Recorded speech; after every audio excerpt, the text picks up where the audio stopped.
What's up guys et bienvenue sur le Barman vous déteste. Aujourd'hui je vais vous apprendre à faire du free pour. C'est quoi le free pour? Le free pour c'est quand on verse librement dans un verre. Alors ça se fait pas énormément mais ça va peut-être vous aider à avoir de meilleurs pourboires, à avoir un meilleur style dans votre bartending. Je vais vous apprendre comment tenir la bouteille, comment la servir et comment cut. Donc c'est à dire comment on coupe le flow de façon précise. La première étape c'est de savoir comment prendre sa bouteille. Alors il est important de la prendre par le col, juste ici, par le haut. On ne veut pas la prendre par les fesses comme ça. Non, ça, non. On n'est pas précis, on ne fait pas ce qu'on fait. On la prend par le col juste là. Deuxième étape, on va faire une rotation pour le pour. 180 degrés vers le haut. On tient sa bouteille verticale. Pas comme ça, pas comme ça, verticale. La troisième partie, c'est le cut. C'est quand on va couper le flot de la bouteille. Hop là. Une bonne technique pour savoir comment cut, vous allez mettre votre doigt au bout de votre bouteille et vous allez faire un pivot. Regardez bien. On met la bouteille ici, hop, et on fait un pivot sur le doigt. Comme ça. C'est important de faire un cut agressif et sec. Pas de ça. Pas de ça. Où on en met partout. Ça, non. Cut agressif sur la rotation du doigt. Bien sûr, quand vous servez des clients, ne mettez pas votre doigt. Hein. C'est juste pour vous entraîner.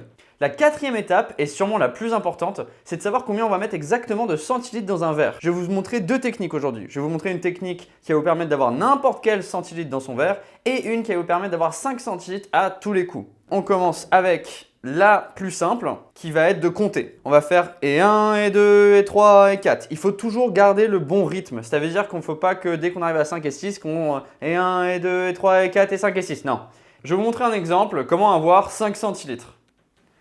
Et 1, et 2, et 3, et 4, et 5. On teste. 5. Pile. Je vous laisse regarder. Exactement 5. Alors, je suis en train d'en mettre partout par contre.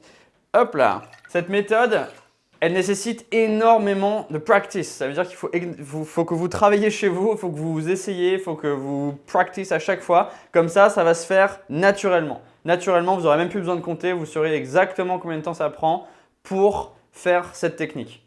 Pour avoir les 4 centilitres, pour avoir les 2 centilitres, les 5, ce que vous voulez. Ce qui est aussi important, c'est de ne pas oublier de compter une fois que la bulle d'air est passée. Je vais vous montrer un exemple, regardez bien. Je vais servir, il y aura une petite bulle d'air qui va faire un trou et ça va retomber. Regardez. 1, 2, 3, 4. Vous voyez ce que je veux dire? Je vais la refaire. Tac. Il faut compter à partir du deuxième jet. Regardez. 1, 2, 3, 4. On va la refaire une fois pour tout le monde.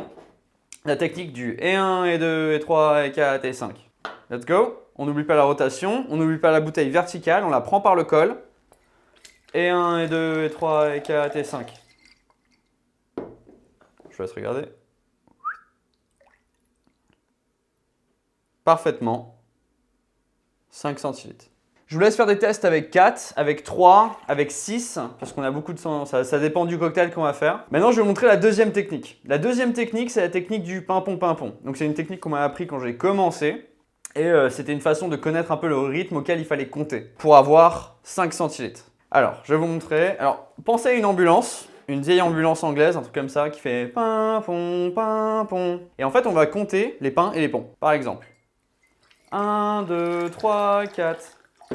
Si vous comptez jusqu'à 4, vous êtes censé avoir 5 centilitres dans votre verre. On va faire un test, c'est parti. 1, 2, 3, 4.